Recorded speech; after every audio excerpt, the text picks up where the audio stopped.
Hi guys, so I guess it comes as no real surprise that I absolutely love orcs of all shapes, sizes, and yeah, characteristics. And as you can see, this is kind of why I love orcs.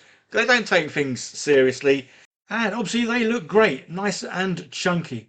So as you can see, lots of fine detail in these little miniatures, from their fingernails to their teeth to even the little bullet divots in the cans there. And I say the tire treads, yeah, look absolutely amazing. So these are 3D printed, and I'll show you exactly what I did in just a second. So these are by Mr. Modulok. I'm sure some of you would have easily have recognised that detail. And I absolutely love his work because, well, basically it's all about orcs. But as you can see, not just your normal sort of stereotypical orcs. He has fun with them and makes them into, well, a whole variety of things. There are some Star Wars orcs out there, which are awesome. Obviously, a ton of like Mad Max looking orcs, which is great. And then you've got these cool looking sneaky orcs. Yeah, in their great disguises. So one thing you will find with Mr. Modulok stuff, it is amazingly detailed. To an extent, it is, even when you blow these up mega size, the amount of detail in these is insane. So obviously all that detail, you kind of want a printer that's, well, going to do it justice. That's exactly what we got here. So I'm using the Heygears Reflex RS Turbo 3D printer. Awesome looking bit of kit. I have used one of the Heygears printers, well, a good few years ago. And I say, these are so well built, look awesome, but more importantly, they do produce amazing detail. And whether you're a beginner or a pro, yeah, certainly a great printer for you, because it is a case of you get out of the box, couple of buttons pushed, it self levels, and then you're good to go. So the VAT comes out nice and easy, just a couple of little unscrews here. And obviously the build plate, yeah, a nice single release plate there. So that comes off nice and easy. Decent sized build plate on this as well. Certainly get a plenty of miniatures on that bad boy. So I'm using this pale purple. Makes sense because these are sneaky orcs. And as we all know, purple supposedly makes them invisible. So yeah, just a case of pouring this in. I'm not wearing gloves here, guys, because obviously I'm not intending to spill any on me. But obviously you take all the safety precautions you need to when using resin printers. So well ventilated area, wear gloves when obviously you are going to be in contact with everything. And yeah, just take your own sensible sensible directions. So easy to use. I say the slicing software, Blueprint. You just go into that, and obviously you click on whichever machine it is you've got, and then you click on obviously what kind of vat is in there. They have sent me the other vat. Unfortunately, when I poured the resin in, I just poured it into the normal one, which is there. And again, obviously the whole variety of choices of resin. So you click on that. Again, this just takes the guesswork out of doing any sort of any changes yourself. I like it when I can just get in, push some buttons, and then basically it does it for me. And this machine, say straight out of the box, took well about a minute or two for it to do its self-leveling test. And it took longer to get the packaging out of the thing. So nicely packaged, so it came good and secure. And then they say, yeah, the software, drag and drop your STLs, it aligns them. Obviously, check everything's okay. I say, nice size build plate, so you can get a lot of miniatures on this, or one huge big one. But as you can see, yeah, I've gone for the sneaky orcs just because I love them and I think they're just a funny thing to have.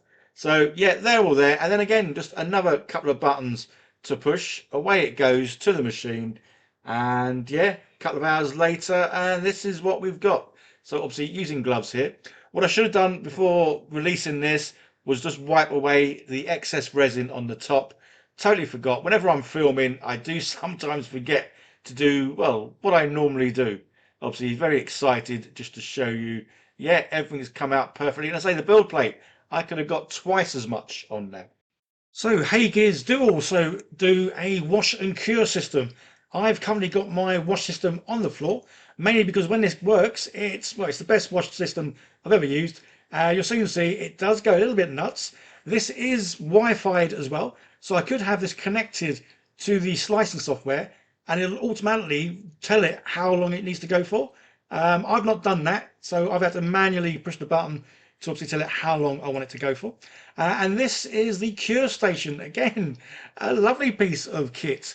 They're certainly one of the best ones I've ever seen. And again, this is also Wi-Fi enabled, can connect to the software. So again, it can tell it, depending on what print you're doing, exactly how long it needs to be in here for.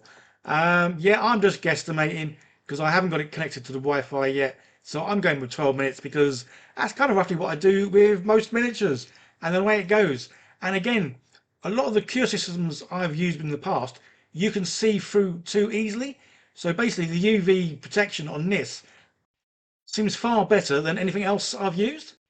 So I've glued the parts together, stuck them on little bases, put them on paint handles, primed in purple because it makes sense, and then dry brushed with a yellow. And as you can see, the detail that has come out in these is just awesome. And this is all down to Mr. Modular putting so much effort into his miniatures that they do have incredible detail. And obviously the Heygears Reflex RS Turbo for doing an absolute awesome job, even though I didn't have it on its highest setting.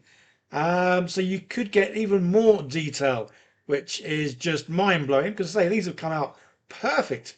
And obviously painting wise, yeah, paint just makes them look well even better, and it certainly does bring into just the case all that lovely the detail that has come through. So guys, don't forget to check out the links down below to where you can find out more information about these Orcs and many more, as well as the Heygears Reflex RS Turbo that I've used in this video, and say their wash and cure system, which worked so well as a big unison together. And I say nice and easy to use. So you don't need to be technically minded. You can just get these straight out of the box and plug and play. Obviously, if you want more information on the sort of technical side, check out Fohammer, as he really does sort of get into the nitty gritty with the machines. For me, I like them when they just turn up. I can just take them out of the box and I say plug and play. And the Reflex RS Turbo, yep, certainly is just that. And I say the detail is just amazing. As you can see, every little fine detail there in the wooden crate. And they would say an even higher setting for more detail, which is just nuts. So guys, hope you enjoyed the video. Hope you like the look of these little Orcs. So definitely go and check out the links down below. And if you do see a miniature you like over at Mr. Modular, yeah, let me know in the comments down below, as I can have a go at printing that out on, say, this the Reflex RS Turbo, and show you, well, more of its capabilities. Maybe print out some Mr. Modular stuff super big, or maybe get a lot of his stuff and turn it into 15mm scale, which I also like. It's weird because I seem to like the smaller scale and the bigger scale, and I'm sure whichever way I go, the Heygears Reflex RS Turbo here can certainly pull it off. I say get that detail in there. Especially if I go small, then what I could do is go to the real fine detail, really sort of test this machine out, and just show just how good it is at that finer detail. Okay guys, don't forget to like, share, subscribe, leave comments, all that good stuff. I'll see you in the next one. Bye for now.